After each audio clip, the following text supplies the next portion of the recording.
Hello, it's Miss Heather, piano and voice teacher here at Conservatory of the Ozarks with Rebecca.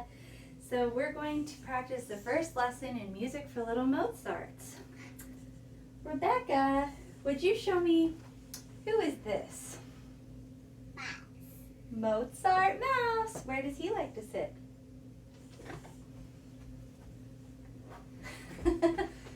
That's right, he likes the high sounds. And who's this?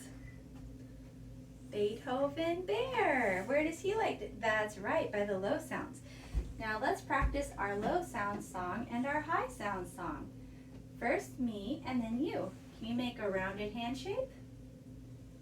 Put your hands on the keys by the low sounds. And here.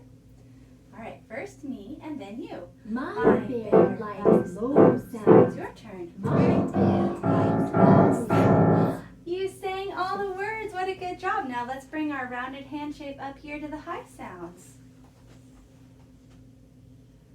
First me and then you. My mouse likes high It's sounds. your turn.